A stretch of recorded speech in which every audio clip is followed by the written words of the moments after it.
Dan sekarang kita berbicara tentang akhlak an-nabawiyah, akhlak Nabi Muhammad sallallahu alaihi wasallam. Jadi di dalam Maulid Ad-Daibai, tadi baca Maulid apa tadi? Ad-Dibai, ya. Syekh Abdurrahman bin Ali bin Muhammad Ad-Dibai. Ada di satu paragraf disebutkan, kana Rasulullah sallallahu alaihi wasallam ahsanan nas khalqa wa khulqa. Rasul sallallahu alaihi wasallam adalah sebaik-baiknya manusia dari dua sisi, khalqa wa khulqa, sisi fisik terbaik, sehingga saking terbaiknya para sastrawan yang melihat langsung keindahan Nabi Muhammad tidak bisa mengekspresikan keindahan Nabi Muhammad.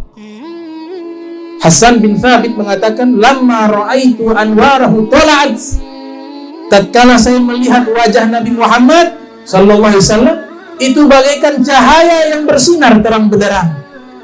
Wada'tu min khifati kaffi ala basari, saking indahnya wajah Nabi Muhammad, saya letakkan kedua tangan saya menutup mata. Khaufan ala basari min husni suratihi. Kenapa saya tutup mata saya ketika memandang wajah Nabi Muhammad? Karena saya takut mata ini dibutakan karena tidak mampu melihat keindahan Nabi Muhammad sallallahu alaihi wasallam. Falastu anzuruhu illa ala qadri. Saya hanya mampu melihat sedikit semampunya bagaimana indahnya Nabi Muhammad sallallahu alaihi wasallam. Ruhun minal nuri fi jasadin minal qamari. Ruhnya beliau dari cahaya, fi jasadin minal qamari, dibungkus oleh fisik yang terang seperti rembulan. Kahilyatin musijat minal anzumi zuhuri. Beliau bagaikan perhiasan yang paling mewah dan paling indah, ditenun dengan bintang-bintang yang berkelap-kelip. Ini bahasa tidak mampu menggambarkan bagaimana sih fisiknya Nabi, indahnya itu seperti apa, tidak mampu, sehingga bahasa yang keluar seperti itu sallallahu alaihi wasallam. Kemudian wa khulqa, Nabi juga terbaik dari sisi akhlak, wa khulqa. Sehingga ditanya Sayyidatuna Aisyah, ditanya bagaimana sih akhlaknya Nabi, maka jawabannya singkat namun padat, kana khuluquhul Qur'an. Akhlaknya Nabi adalah seluruh isi Al-Quran. Di Al-Quran berbicara, ibadur rahman alladzina yamshuna 'alal ardi hauna wa idza khatabahumul jahiluna qalu salama. Ini juga Nabi praktekkan. Hamba-hamba Allah yang penyayang, kalau berjalan di muka bumi rendah hati, tidak sombong, humble, tawadhu. Nabi mencontohkan itu. Ada seorang datang ketakutan di hadapan Nabi ketika Nabi dengan para sahabat masuk ke kota Makkah. Ini orang melihat Nabi Muhammad, dia ketakutan sampai badannya bergetar. Maka Nabi katakan, hawwin alaika, tenang, jangan takut. Fa inni lastu bimalikin, saya bukan seorang raja. Wa innama ana ibnu imra'atin min Quraisyin kanat ta'kul kadhib. Saya hanya seorang anak laki-laki yang dilahirkan oleh seorang wanita suku Quraisy yang biasa makan daging-daging keras. Ini bahasa tawadhu, rendah hatinya Nabi Muhammad sallallahu alaihi wasallam. Bahkan Nabi katakan, innama ana 'abd, saya ini hanya hamba yang biasa. Akul kama ya'kulu 'abd, saya makan sama seperti makannya seorang hamba. Wa ajlisu kama yajlisul 'abd, dan saya duduk sama seperti duduknya seorang hamba. Ini bahasa tawadunya Nabi Muhammad, rendah hatinya Nabi Muhammad SAW. Makanya Allah cinta dengan beliau. Allah tanya Nabi Adam, ya Adam, man anta? Wahai Adam, engkau siapa? Nabi Adam menjawab, ana abul bashar, saya bapak moyangnya seluruh manusia. Ditanya, ya Nuh, man anta? Wahai Nabi Nuh, siapa engkau? Nabi Nuh menjawab, ana Rasulullah, saya utusan Allah. Karena Rasul pertama Nabi Nuh. Ditanya lagi, ya Ibrahim, man anta? Wahai Nabi Ibrahim, engkau siapa? Qal, Nabi Ibrahim berkata, ana Khalilur Rahman, saya teman dekatnya Allah. Khalilur Rahman. Allah bertanya lagi, ya Musa, man anta? Wahai Musa, engkau siapa? Nabi Musa menjawab, ana kalimullah, saya yang bisa berdialog dengan Allah. Allah bertanya kepada Nabi Isa, ya Isa, man anta? Nabi Isa menjawab, ana ruhullah wa kalimatuh, saya ruhnya Allah dan kalimatnya Allah. Namun ketika ditanya, ya Muhammad, man anta? Engkau siapa? Kala Nabi, ana abdul muznib, saya hamba yang banyak dosa. Allahumma shalli wa sallim wa barik alaihi. Ini tawadhu, akhlaknya beliau indah. Sehingga dikatakan di dalam Al-Quran, wa innaka la'ala khuluqin azim. Bukan akhlak agung, tapi di atas akhlak yang agung. Sehingga ditulis oleh Imam Haddad, Nabiun azim, khuluquhu al-khuluqul ladhi lahu azzama rahmanu fi sayyidil qutbi. Nabi Muhammad SAW, Nabi yang agung, akhlaknya sudah dipuji oleh Allah Sang Maha Penyayang, termaktub di pemimpin kitab-kitab suci, yaitu Al-Quranul Karim, wa innaka la'ala khuluqin azim. Kemudian di dalam hadis yang diriwayatkan oleh Imam Ahmad bin Hanbal yang lahir 164 Hijriah, beliau meriwayatkan di dalam musnadnya, Nabi SAW bersabda, innama bu'istu liutammima salihal akhlak, saya diutus untuk menyempurnakan kebaikan akhlak. Riwayat Imam Baihaqi yang lahir 384 Hijriah, meninggal 456 Hijriah, Nabi SAW bersabda, innama bu'istu liutammima makarimal akhlak, saya diutus untuk menyempurnakan akhlak. Di dalam Sunan Tirmidzi, Al-Imam Muhammad bin Isa Tirmidzi yang lahir 209 Hijriah, meninggal tahun 279 Hijriah, Nabi Muhammad SAW bersabda, khiyarukum ahasinukum akhlaqan, orang terbaik di antara kalian yang paling bagus akhlaknya, kata Nabi Muhammad SAW. Di dalam Sunan Tirmidzi juga Nabi Muhammad SAW bersabda, akmalul mu'minina imanan ahsanuhum khuluqa, paling sempurnanya keimanan orang beriman adalah yang mereka yang paling bagus akhlaknya, kata Nabi Muhammad SAW.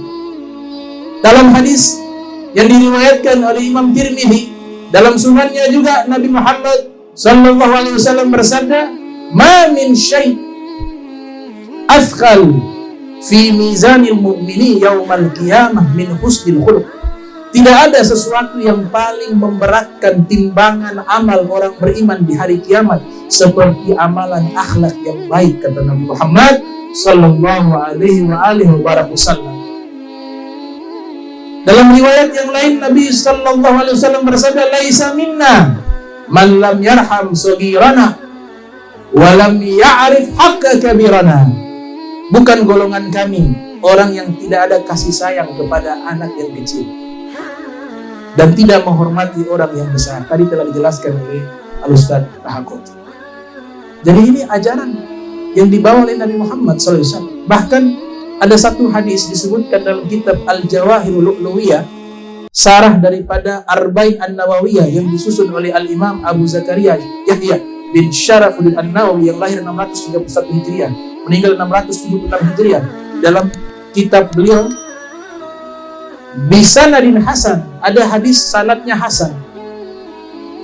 An Hasan dapat dari Hasan, An Hasan, Hasan dapat lagi dari Hasan, An Hasan, Hasan yang kedua dapat dari Hasan yang ketiga, An Hasan, Hasan ketiga dapat dari Hasan yang keempat, An Jaddil Hasan, dari kakeknya Hasan. Inna ahsanal hasan al-khuluqul hasan, sesungguhnya kebaikan yang paling baik adalah akhlak yang baik, kata Nabi Muhammad SAW. Jadi ada 4 periwayat namanya hasan. Ini kan namanya sanad dalam ilmu hadis. Namanya ruwat para periwayat hadis. Hasan pertama namanya Hasan bin Sahal. Hasan bin Sahal mendapatkan hadis tersebut dari gurunya namanya Hasan bin Dinar. Hasan bin Dinar mendapatkan hadis ini dari gurunya namanya Hasan al-Basri. Hasan al-Basri mendapatkan hadis ini dari gurunya namanya Hasan bin Ali. Hasan bin Ali adalah cucu Nabi Muhammad, mendapatkan dari kakeknya Rasulullah sallallahu alaihi wasallam, inna ahsanal hasan al-khuluqul hasan. Di dalam kitab Makarimul Akhlaq disusun oleh As-Sayyid Al-Habib Muhammad Al-Haddar, membahas tentang akhlak dalam kitab tersebut. Indah kitab yang membahas akhlak yang begitu indah. Ada satu hadis diriwayatkan oleh Al-Imam Al-Hakim dalam kitab Mustadrak, lahir tahun 321 Hijriah, meninggal 405 Hijriah. Nabi SAW bersabda, iyyaka wa su'al khuluq, hati-hati kalian berakhlak buruk. Fa innahu yufsidul iman kama tufsidul khal asal. Karena akhlak yang buruk merusak keimanan, sebagaimana cuka merusak madu, kata Nabi Muhammad sallallahu alaihi wasallam. Sekarang ilustrasi bagaimana sih akhlaknya Nabi. Kan dijawab sama Sayyidah Aisyah, isi Al-Quran itu akhlaknya Nabi. Kalau kita dapati dalam Al-Quran ayat-ayat yang menceritakan tentang akhlak yang mulia, itulah diri Nabi. Wujud daripada Nabi itulah Al-Quran. Al-Quran yang berjalan itulah Nabi Muhammad SAW. Kalau berbicara tentang sosok manusia yang sangat lapang dada dan memberikan maaf kepada orang-orang yang pernah menyakiti, ini tidak mudah.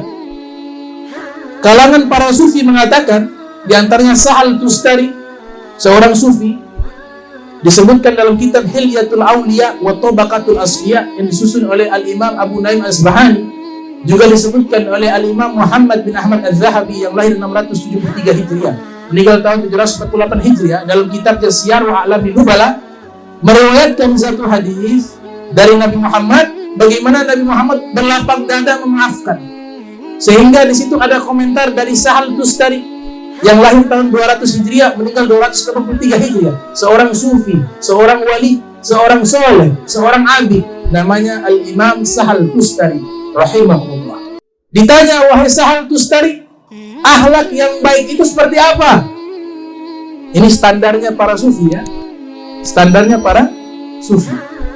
Kata Imam Sahal, adnahu ini minimal, bukan maksimal. Minimal akhlak yang baik yang pertama al-ihtimal, sabar. Di dalam bahasa Arab, sabar punya beberapa redaksi kata. Ada namanya sobrun. Sobrun namanya sabar. Biasa berkaitan tentang musibah. Ada musibah, sabar. Berkaitan tentang proses belajar yang sulit, harus sabar. As-sabru kasibrin, pepatah Arab mengatakan, sabar seperti madu yang pahit. Murrun fi madzaqatihi, awalnya pahit ketika dicicipi, tapi awaqibu ahla minal asal, tapi akhirnya lebih manis dari madu. Itu pepatah mengatakan. Nah, kalau ihtimal artinya sabar, tapi beda konteksnya. Kalau sabrun ini sabarnya satu pihak, dia sendiri. Ada musibah ya dia sabar. Dia belajar susah, dia sabar. Ini belajar juga yang sungguh-sungguh sabar. Puluhan tahun, tidur juga sedikit. 3 jam, 4 jam tidur satu hari, 4 tahun, 3 tahun. Butuh kesabaran. Tapi kalau ihtimal, sabarnya dua pihak. Ada yang ganggu, dia sabar. Itu namanya ihtimal. Kata Al-Imam Sahal Tustari, minimal akhlak yang baik, paling minimal al-ihtimal, sabar. Kalau ada orang ganggu tidak dibalas. Ini dicontohkan oleh Nabi Muhammad SAW. Nabi Muhammad SAW punya riwayat kisah yang sangat banyak tentang al-ihtimal, kesabaran menahan gangguan orang. Jadi Nabi ini kan kalau berkaitan dengan pribadi beliau tidak pernah marah. Masalah duniawi nggak pernah marah. Masalah pribadi tidak pernah marah. Makin dibuat emosi makin sabar, itu Nabi Muhammad. Makanya orang bingung nih akhlaknya Nabi. Dalam kitab Taurat, kitab Injil menyebutkan salah satu sifat Nabi Muhammad SAW, yaitu ketika makin dibuat emosi dalam perkara dunia, justru makin sabar. Makanya pernah diceritakan, Nabi setiap kali lewat di satu gang di kota Madinah, karena waktu itu kota Madinah banyak juga orang Yahudi. Bisa dibayangkan akhlaknya Nabi Muhammad. Dan ini sulit. Pantas kalau Allah mengatakan akhlaknya di atas keagungan. Tapi kita mengikuti sekian persen saja. Itu sudah alhamdulillah dari akhlaknya Nabi Muhammad. Kalau ikut secara keseluruhan 100% tidak mungkin. Tidak ada yang mampu. Tidak bisa. Ini akhlak langit. Kita akhlak bumi. Beda. Ini satu ilustrasi. Nabi lewat di satu gang. Gang itu banyak orang Yahudi. Ada satu nenek yang sudah tua. Kalau lihat Nabi Muhammad lewat, dia ludah. Dia buang ludah kepada Nabi Muhammad. Nabi lewat setiap hari, diludah. Dan luar biasanya Rasulullah SAW, beliau dalam keadaan tersenyum, tidak marah. Nah, dapat kita coba. Berani ludah harbata. Tapi Nabi Muhammad SAW akhlak samawiyah, al-akhlakun nabawiyah, akhlak langit, akhlak kenabian, gurunya Allah, mendidik dengan pendidikan yang tidak ada di bumi ini. Pendidikannya Nabi Muhammad SAW diikuti oleh murid-muridnya tercinta. Nanti saya sebutkan murid-muridnya yang tercinta juga memiliki akhlak yang luar biasa. Nabi setiap hari lewat, ini nenek tua ludah. Sampai sebagian sahabat mengatakan, ya Rasulullah, tidak usah lewat jalan itu lagi. Karena sahabat lainnya marah. Nabi bilang, jangan ganggu itu nenek. Biarkan dia ludah. Lewat lagi, diludah lagi. Dicaci maki, diludah, dicaci maki. Satu kali Nabi lewat. Nabi tunggu itu ludah. Karena sudah terbiasa, sering. Nabi lihat, gimana itu nenek yang biasa ludah. Justru Nabi bingung. Coba tanya tetangganya, ini nenek kemana? Subhanallah. Ditanya tetangganya, itu nenek di mana? Sampai tetangganya kenal, oh nenek yang biasa suka ludah itu kalau ada Muhammad lewat. Siapa yang bertanya? Maka sahabat menjawab, Nabi kami Muhammad SAW yang bertanya keadaannya. Maka tetangga mengatakan, tetangga daripada nenek tersebut mengatakan, oh nenek itu yang tua itu sudah sakit. Maka dilapor kepada Nabi Muhammad SAW. Ya Rasulullah, itu nenek yang biasa meludah kepada engkau sekarang lagi sakit. Apa jawaban Nabi? Sekarang kita jenguk dia. Sallallahu alaihi wasallam. Dijenguk. Itu nenek terbaring di atas tempat tidurnya. Minta izin kepada keluarganya, Nabi masuk. Ketika Nabi masuk, itu nenek ketakutan. Dipikir Nabi membalas kejahatannya. Dia katakan, ya Muhammad, kenapa engkau mau membalas saya di saat saya sakit? Kenapa tidak di saat saya sehat? Kata Nabi Muhammad, demi Allah, saya datang kemari bukan untuk membalas, tapi saya datang kemari untuk menjenguk karena engkau sakit. Maka nenek ini hatinya bergetar melihat akhlak yang luar biasa. Bahkan Nabi mendoakan di hadapan nenek tersebut, ya Allah, angkatlah penyakitnya, berikanlah kesembuhan kepadanya. Maka nenek itu menyatakan, kalau begitu, ini agama yang dibawa olehmu. Engkau yang mengajarkan agama Islam dengan akhlak seperti ini. Saksikanlah wahai Muhammad, saya masuk Islam bersyahadat di hadapanmu. Asyhadu an la ilaha illallah wa asyhadu anna Muhammadar Rasulullah. Masuk Islam. Itu akhlak yang luar biasa. Satu ketika diceritakan oleh Al-Imam atau Al-Iskandari dalam kitab Syarah Hikam, ada orang Yahudi memberikan Nabi hadiah berupa jeruk, lemon. Kemudian wanita ini membawa keranjang yang berisikan lemon atau jeruk diberikan kepada Nabi Muhammad SAW. Ya Rasulullah, ini saya hadiahkan kepada. Di sampingnya ada sahabat banyak. Kemudian Nabi coba makan satu buah. Sang wanita yang memberikan itu dia berdiri, tetap menunggu. Maka Nabi makan satu buah, habis 2 buah, 3 buah, sampai habis satu keranjang.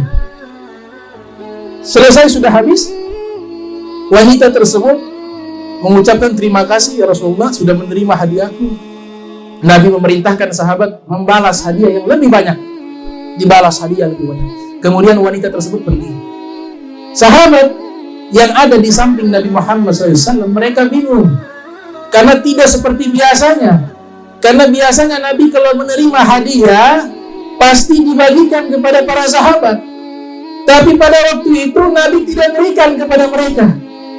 Maka ada yang bertanya, ya Rasulullah, biasanya engkau bagikan kepada kami, tapi kenapa hari ini lemon engkau makan sampai habis, tidak diberikan kepada kami? Apa jawaban Nabi Muhammad? Lemon yang dikasih tadi asam. Bahasa Ternate, asam. Saya takut ada di antara kalian makan, kemudian tidak mampu menahan rasa asam, maka muncul ekspresi wajah yang tidak enak, sehingga yang memberikan dia akan merasa sedih. Allahu Akbar. Dan yang kedua, ini kan tidak enak.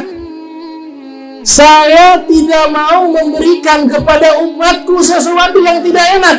Yang tidak enak biar saya yang tanggung. Kalian terima yang enak saja, kata Nabi Muhammad SAW. Wah, luar biasa. Luar biasa. Likullin nabiyin da'watun mustajab. Semua para nabi diberikan doa mustajab. Seluruh para nabi menggunakan di dunia. Fa uridu an akhtabiya da'wati syafa'atan li ummati fil akhirat. Kalau saya tidak gunakan doa itu. Saya simpan di akhirat. Saya simpan di akhirat. 124.000 terkecuali Nabi Muhammad sudah menggunakan doa mustajab tersebut ketika hidup di dunia. Ada yang berdoa untuk dirinya, ada yang berdoa untuk keluarganya. Tapi Nabi Muhammad SAW tidak menggunakan doa tersebut. Minta kepada Allah doa tersebut diganti saja, disimpan di hari kiamat, di akhirat. Untuk siapa? Kata Nabi, itu doa saya simpan untuk umatku di akhirat. Begini Nabi kita Muhammad SAW. Akhlaknya indah, perangainya indah, ajarannya indah, wajahnya indah.